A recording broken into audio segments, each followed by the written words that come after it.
Hi, everybody. My name is Nairobi, and I am the host of Power to the Flower podcast, a show dedicated to specifically talking about cannabis policies and how these policies affect communities of color.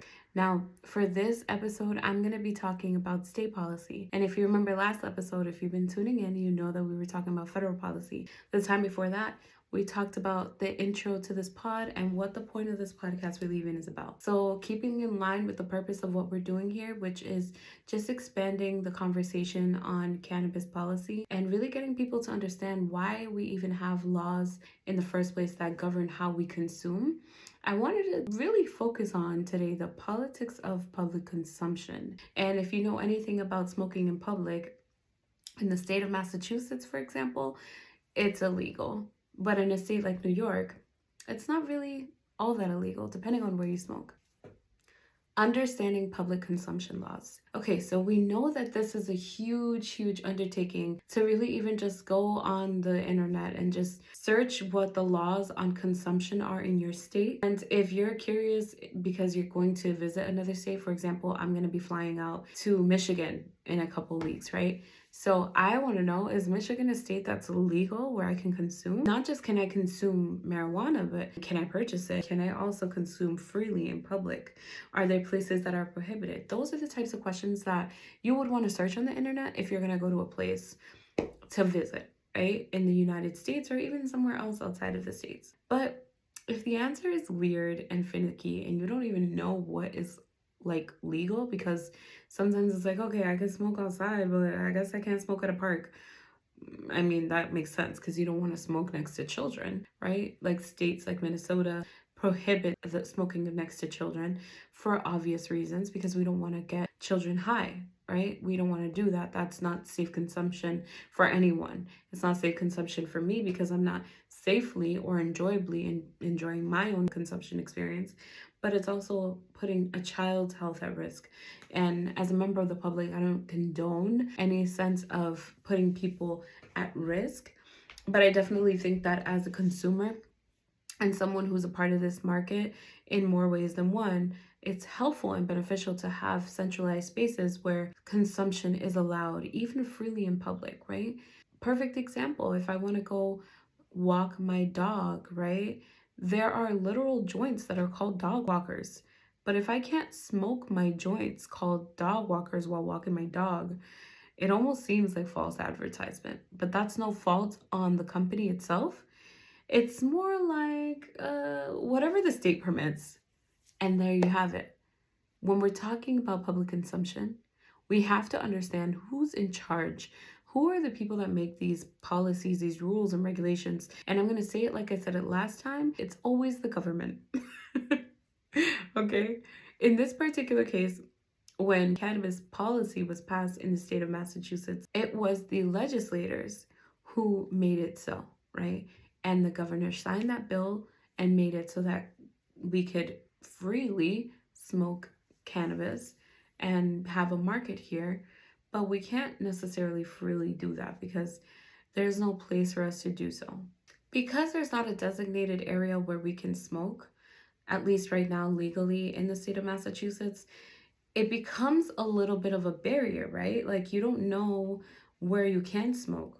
And technically the law says I could smoke in my private residence, but if my landlord decides that I shouldn't be smoking here, he's well within his right? Or she is well within their right to be able to say to me, listen, you can't smoke on this property because it's mine, and treat it just like we treat cigarettes, right? Like it's that same understanding. They're totally within their right.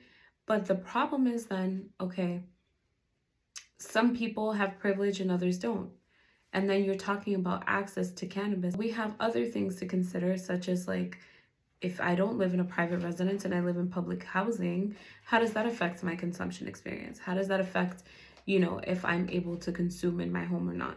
And that's a perfect reason as to why the state of New York advocates saying, this is a good reason why we shouldn't disallow for people to smoke in public places, why we shouldn't disallow for people to smoke within their homes, etc., etc.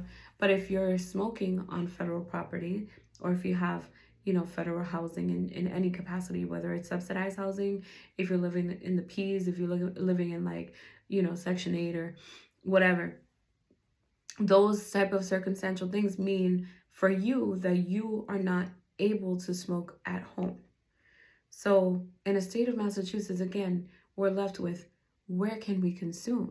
For some people, this is a pretty obvious answer. If you're in this industry, you already know about lounges like Summit Lounge, right? That is a private club that, because of local ordinances and local policies, they were able to have cannabis consumption allowed on their facility, on their property. But that's not commonplace here in Massachusetts just yet. There are still other laws and policies that have to be fleshed out, and that's a whole separate conversation on social consumption lounges.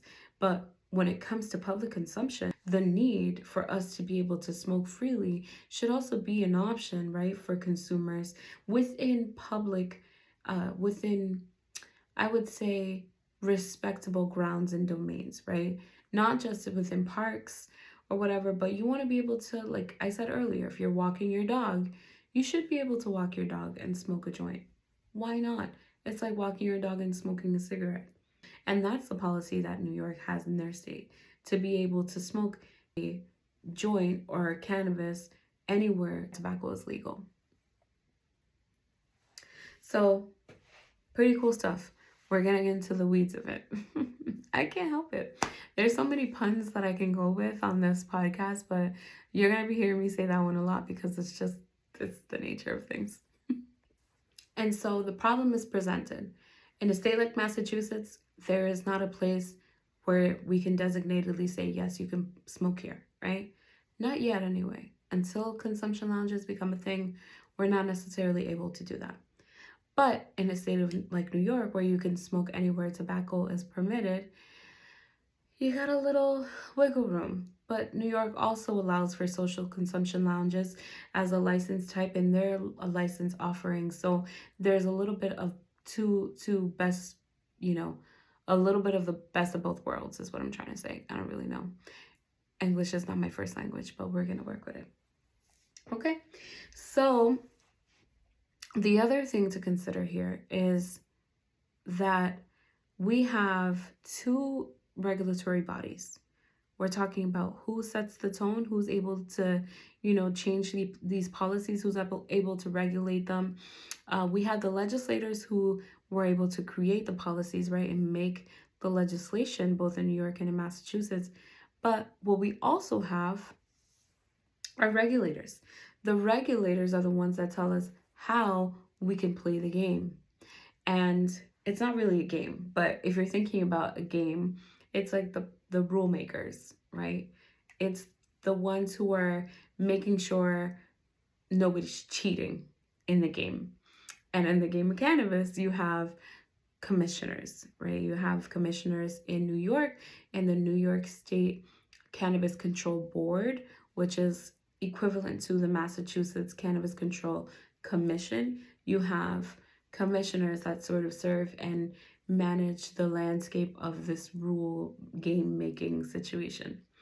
So when we're talking about, laws and who they affect and who it helps and who it doesn't, these are the ones that are considering how to change those policies. So when you really have a thought about how you'd like to see a policy change, the best way, at least on the regulatory front, is to present it to the regulators who are regulating the policy, which is the commissioners on that state level.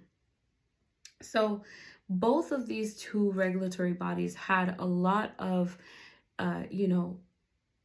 a lot of deliberating to do with regards to the policies that were set forth to them and how they were able to implement them, expand on those policies, right? Like, something that's not a law that they're expanding into policy, that's something that they're able to do. I know that there was a legislator in New York who was really concerned about the level of the loudness, if you will, of the cannabis smell, okay? If you know anybody that refers to themselves as loud, chances they are that they also are in the cannabis industry. Shout out to Uncle Loud. So, one of the things we haven't spoken about, and actually really is important that we dissect, is how these cannabis policies still negatively impact communities of color because of the stigma that these policies that were meant to change things still breed. I mean, we're still policing in a sense. We're still saying if you smoke in public, we're going to fine you.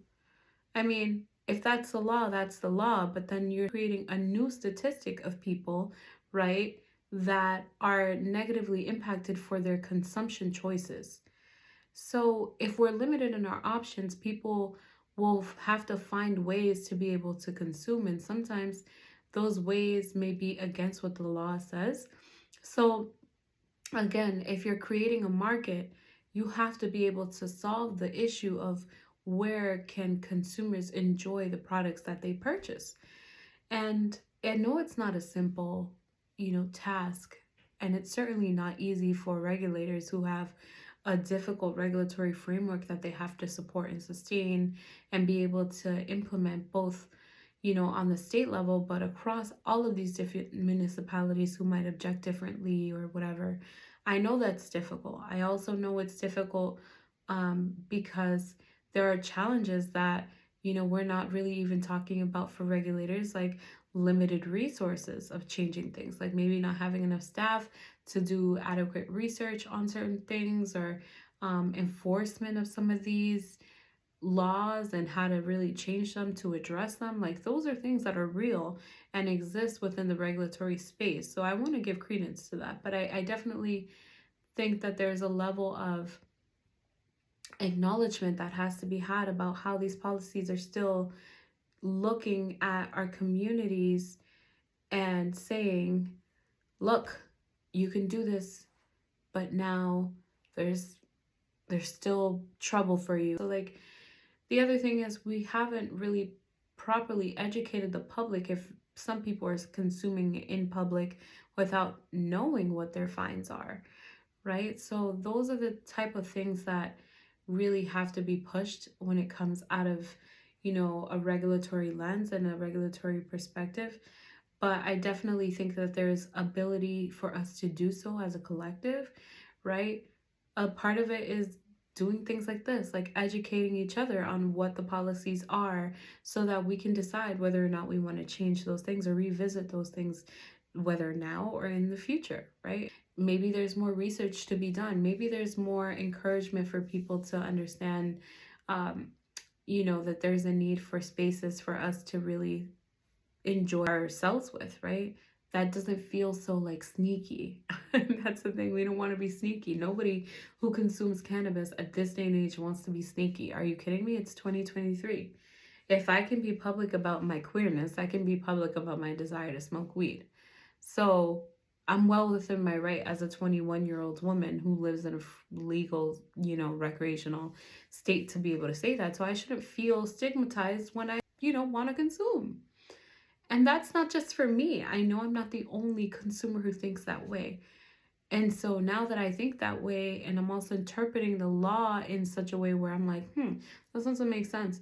There's time for us, right, as a collective to revisit or look at these policies and say, it's right now is a moment.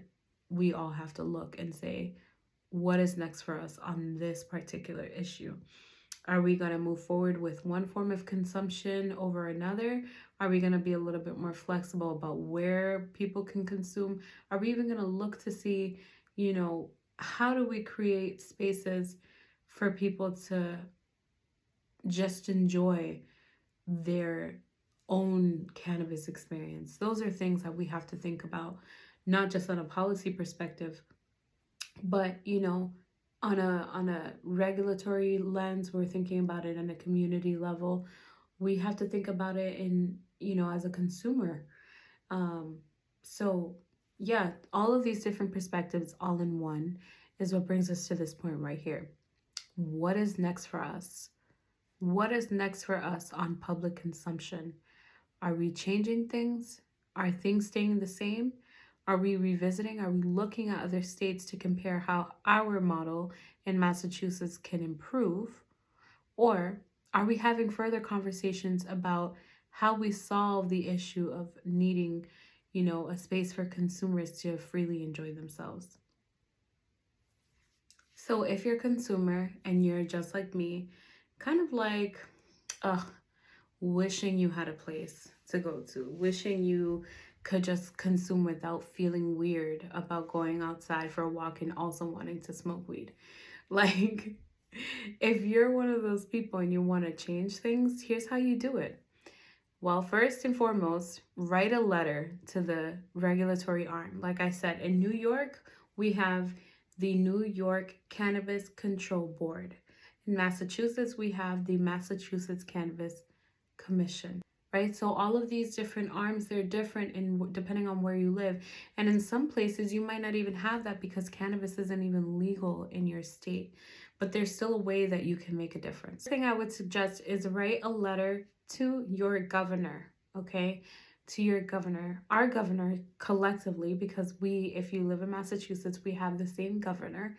Her name is Governor Maura Healey, and she has an office where she is the executive leader of the state, and she can basically advise her departments to make certain policy changes, right? She can also recommend policy changes on a legislative level to, the legislators, right? The other thing I want you to do is write a letter to your legislator. So these letters can also be in a form of an email. You don't have to send a letter like the old-fashioned way, but if you wanted to do that, you can still do that because they'll receive it the same way. And what I want you to say in these letters are simple things like, hi, my name is, right? You start off, introduce yourself, say who you are, where you live, and what your concerns are, what brings you to them today. And you're going to simply say it something like, I'm writing to you today so that we can talk about the need for public consumption, right? We need to revisit public consumption laws in Massachusetts. You can say something like, I am a concerned citizen who is a cannabis consumer, and I'm looking for a place to consume, but unfortunately have no access to do so. However, I also want to be able to freely smoke, cannabis in certain areas. And these are the areas in which I suggest, right? Or areas that are permissible, like in New York's model, right? New York is wherever tobacco is permissible, cannabis is permissible to be smoked. In Massachusetts, it's backwards. So it's wherever tobacco is not allowed, cannabis is also not allowed, right? So we also have indoor policies, right? Like fresh air in indoor spaces and not being able to smoke in public locations, right? Like such as a state house, right? That's a state-run property. You can't just smoke inside of the state house. That would be hilarious, but you can't do that. And I understand, I guess, but back to the letter or the email.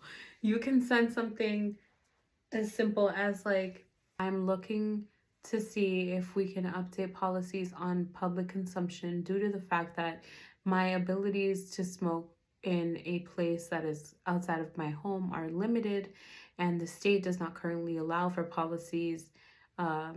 The state's policies do not currently allow for consumers to smoke freely, right? And right now, the state is not allowing for social consumption lounges, or the state does not have access to social consumption lounges en masse, right? So like saying things like that make it easier to read and understand where your perspective is coming from, what you're looking to change. If there's a particular policy that supports this idea already, which there aren't, right? You could specifically reference the name of that bill. If there is something like that in the future, then you can reference that bill name and say, dear Governor, I'd like for you to find ways to support XYZ bill, or please sign this bill when it comes across your desk. That's one letter you can send to the governor.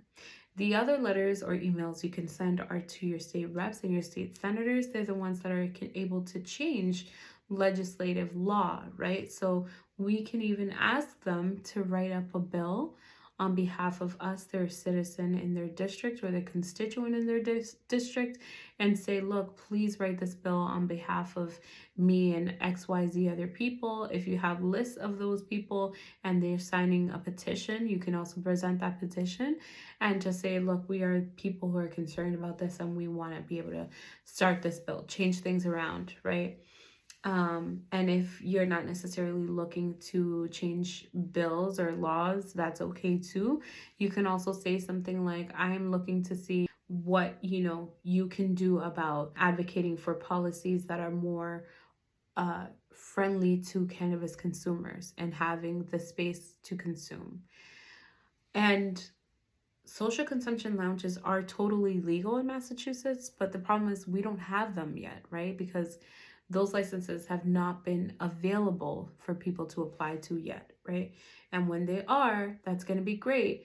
But we also need to be talking about places that we're able to consume outside, right? If we don't have access to going to those lounges. And these are just real concrete, like, solutions that we have to be talking about as a collective. So the more that we can think about it sooner, the easier it's going to be for us when we have to finally cross that bridge and get there, or once we've all come to a more safer, more inclusive state of cannabis policies here in Massachusetts. So that's one thing you can do. Send a letter or email to your elected officials as well as your governor, who is also your elected official, right? So your state senators, state rep. If on the local level, your city or town does not support public consumption, you can also write to your city councilors. You can show up to city council meetings. You can also show up to, any of these regulatory meetings if they allow for those things, right? And, you can submit comment to any of these regulatory meetings or anything like that, just so that you have it on record, and they have it on record. It's in record within meeting minutes as they go ahead and send it over to approve the agenda meeting minutes from the prior week. And these are all things that happen within city councils and things like that. But there are ways that we can make a difference.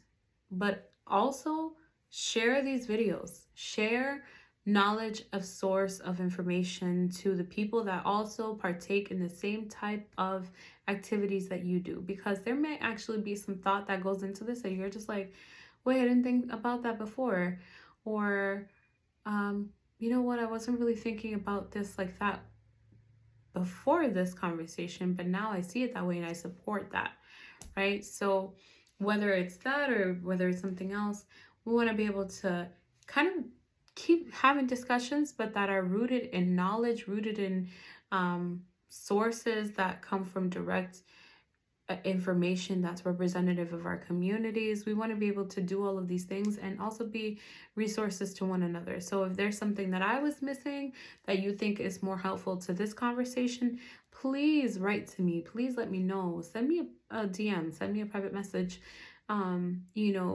Definitely text me if you have my number, right? So have these conversations with me where we can all contribute to a more fruitful, agenda for not just the cannabis industry, but for the communities that we're representing and the communities that we come from, right? So all of these things we should consider, but we should always consider doing the right thing. And the right thing is including everyone into the conversation. So thank you so much for tuning in to this episode.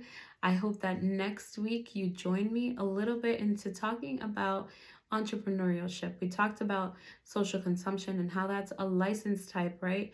That is a license type that's available to only social equity applicants as it opens. But we also have other license types that are available to only social equity applicants right now, and that is delivery licenses. We're going to be talking to some delivery entrepreneurs. We're going to be talking to folks who understand the license a little bit better, but also can talk about how some past convictions and things like that could be of a benefit to you while applying for certain programs in the state, like the Boston Cannabis program out there that they have, or even the social equity program that comes straight out of the CCC. So thank you, everybody. If you have any questions or you have any thoughts, let me know. Give me a shout. Other than that, I will see you next time. Please make sure to share, subscribe, do all the things that the YouTubers say to do nowadays. I don't really know. But yeah, bye.